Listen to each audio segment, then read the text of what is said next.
En zo geraken we stilletjes aan in de buurt van het moment dat we doorschakelen naar het live commentaar. Je hoort Harry Willemsen en Danny Nelissen.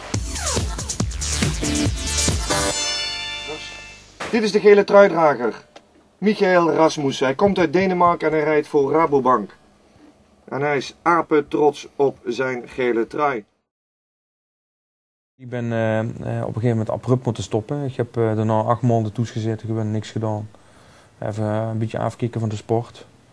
Ja, want de geest iedere dag op de fiets zitten en dat viel in één keer weg. Ik heb daarna een assessment test gedaan. Ik wist wel dat ik goed word in de communicatie, dat wist ik al. Ik had ook altijd een goede omgang met de pers.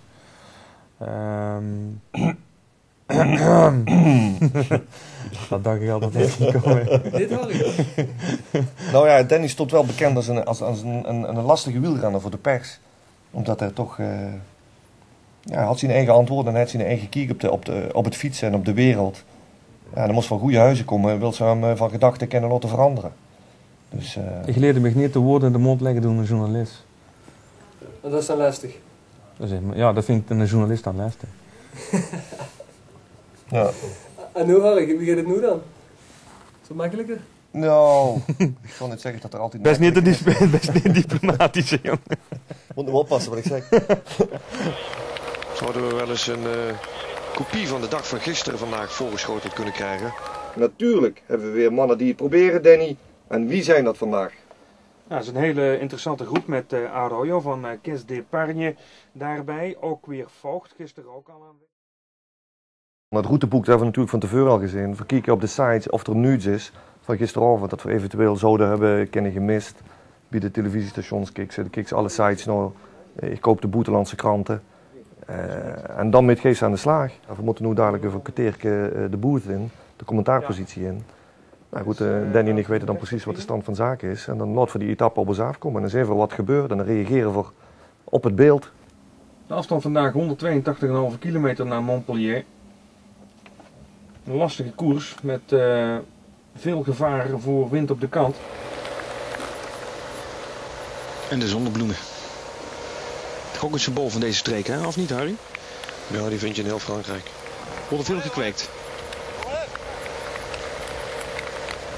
Schoon plaatje.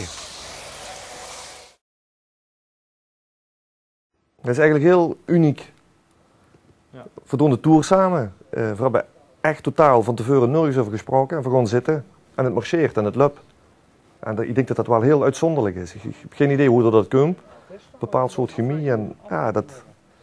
En we hebben van Zittertje in, joh. Misschien dat het komt er van laarmakers zijn, maar wat we van de mensen thuis horen, kunnen we er ook gewoon lekker ontspannen over. En het is natuurlijk ook heel fijn om met een voormalig wereldkampioen commentaar te doen, dat de koers kent lezen en schrijven. Dus het maakt het ook zeg maar wel makkelijk om met hem commentaar te doen. Want iedere situatie, witse, die kent ze. Want hij heeft heel veel situaties al metgemaakt in het verleden. Hetzelfde toer een paar keer gereden.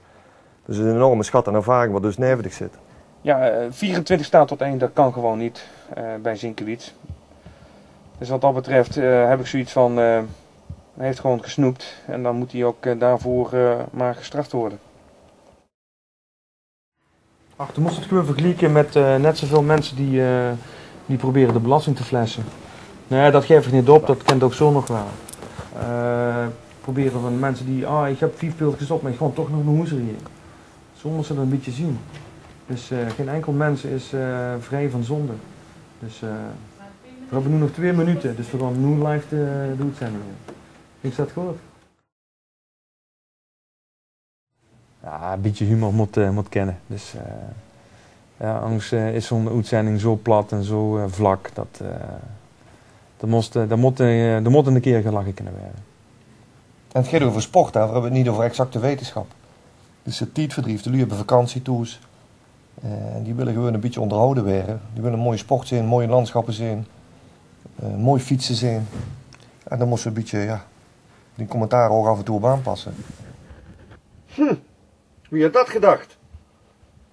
Dan ben ik eens benieuwd naar de reactie van Quickstep. De ijzervreter, Vinokourov, 35 hechting in zijn lijf. Zouden ze hem dit gunnen? Vraagteken? Nee, natuurlijk niet.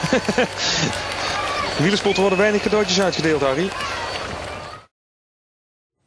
Ook in Nederland vingen ze Sascha de Boer fantastisch spreken, terwijl die Peter zegt, terwijl de man gewoon Peter redt. Dus dat is de bekende Gooise R. Dat is ook gewoon een dialect. Het klinkt wel veel meer Nederlands dan...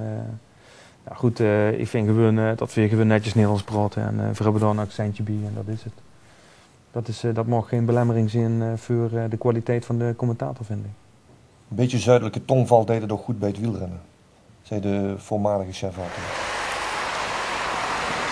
Kijk, nou worden ze ingelopen, Harry. En dan heeft Miller dus 5 bidonnen bij zich. En kan hij dat allemaal lekker afgeven aan de kopman Iban Mayo. Nee, die worden zo meteen teruggepakt door dat peloton. En dan, als de wind op de kant staat, dan wil je niet graag naar achter gaan natuurlijk. Dan wil je die bidonnen gelijk voer afgeven. Hij doet dat dus voor Mayo. Ja, maar hij heeft nog 55 seconden, maar hij weet gewoon dat het zinloos is nu. Het is zinloos. Ze gaan er ook mee stoppen.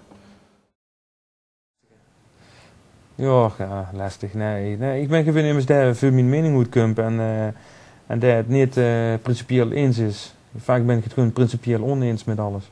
En consequent oneens met iedereen. Dus ik maak het met hier. Nee, maar goed, dat is, ik vraag me heel vaak af waarom zet immers dat of waarom wil immers dat van mij weten. En ja, dat zijn ook vragen die stellen ze in de journalistiek natuurlijk.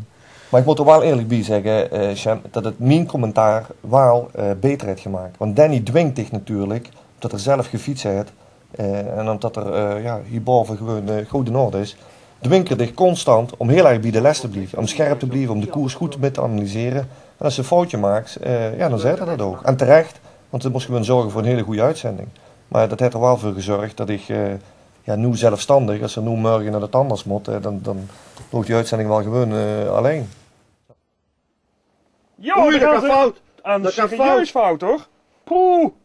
Er ligt er ook nog eentje van Kes d'Epargne. Ventoso. Er wordt gerekend, er wordt geduwd en er wordt getrokken.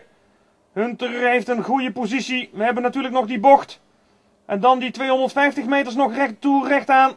Hunter gaat van ver aan nu. Hunter, 200 meter voor Robert Hunter, de Zuid-Afrikaan. Pozzato kijkt. Pozzato kijkt, het is nog altijd Robert Hunter. Hunter nog altijd. Of komt daar Cancellara nog aan? Het is Hunter.